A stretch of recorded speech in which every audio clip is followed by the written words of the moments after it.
देख लिया, हो गई तसल्ली। अरे जब यहाँ कोई होगा तभी दिखेगा ना। हो गई तसल्ली। सब तुम्हारे दिमाग का कोई तो है तभी चलेगा ना। जाओ जाओ, सब तुम्हारे जानती हूँ यही गई शरण, मैं नहीं जाऊँ। जाओ मैं जानती हूँ यही गई शरण, मैं नहीं जाऊँ।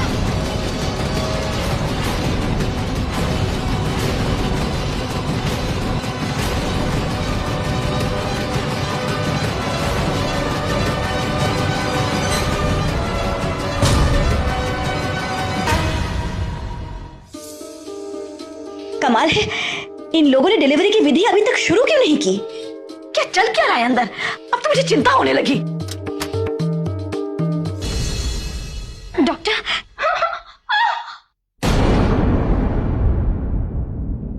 उमा भाभी, रोली मेरा मेकअप किट लेने गई थी ना, अभी तक आई क्यों नहीं? परी, तुम शांत हो जाओ, रोली आ जाएगी। देखिए, पेशेंट की जिद है कि जब तक वो अपना मेकअप पूरा नहीं कर लेगी वो डिलीवरी के लिए नहीं जाएगी। क्या? परी ने तो हद कर दी है। माता जी, रूली तो गई है, बस सामान लेकर वापस आती ही होगी।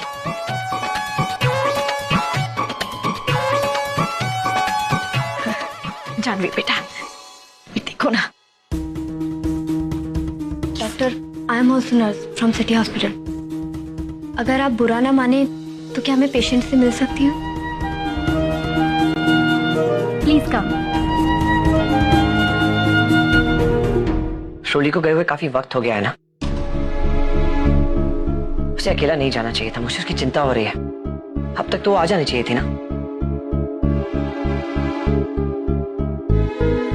सिद्धांत जी, ट्रैफिक का समय है, हो सकता है घर से लौटते वक्त रास्ते में ट्रैफिक मिल गया हो।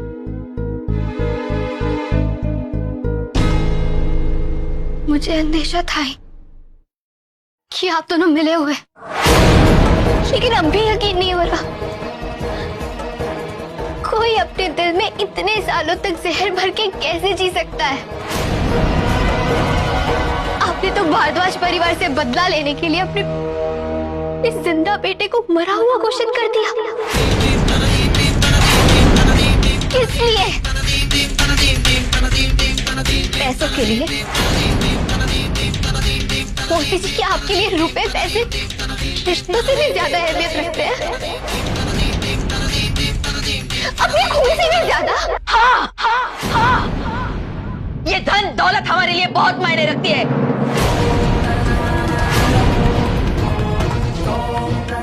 जानना चाहती हो क्यों? क्योंकि इसे बनाने में हमारे पति और हमारे बेटे ने बराबर की मेहनत की है। निर्मला ने हमसे हमारा सब कुछ छीन लिया। उसने और सुजाता ने हमें कहीं का नहीं छोड़ा।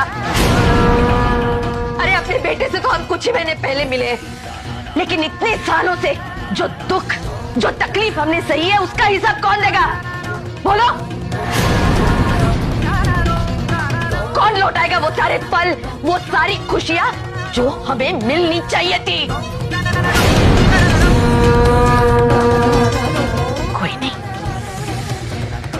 कोई नहीं, वो सब तो कभी लौट कर आ ही नहीं सकता, लेकिन इस प्रॉपर्टी के रूप में अपना अधिकार तो हम हासिल कर ही सकते हैं ना। अगर आपको लगता है कि इस प्रॉपर्टी पर आपका बराबर का हक है, तो ये बात आपने साफ साफ माता जी से क्यों नहीं कही? आपको ऐसे ही दे देती। इस तरफ चोरी छुपे षड्यंत्र रचने का क्या मतलब? निर्मला को अगर हमें हमारी प्रॉपर्टी देनी होती तो अपने बहू के साथ मिलकर हमारे बेटे पर इतना बड़ा झूठा इल्जाम नहीं लगाती। माता जी और सुजाता माँ कभी किसी के साथ गलत नहीं कर सकती, और उसका सबूत आपके सामने है। आपका जीता जागता बेटा। उन्होंने तो आपसे पहले ही कहा था कि उन्होंने आपके बेटे को नहीं मारा, और रही प्रॉपर्टी की बात, तो वो भी आपको जरूर मिलती अगर आपने माता जी को मौका ही कहा थी। आप तो बेईमानी से सब कुछ छीनना चाहती हैं। किसी को आपसे ऐसी उम्मीद नहीं थी। जरा सोचिए, प्रेम, जीजू और जानवी आप पर कितना विश्वास करते हैं। जब उन्हें सच्चाई पता चलेगी तो उन पर क्या बीतेगी? आपका क्या होगा? रोली! नहीं मौसी जी, आपने उसने जो किया उसकी सजा तो आपको भुगतनी होगी।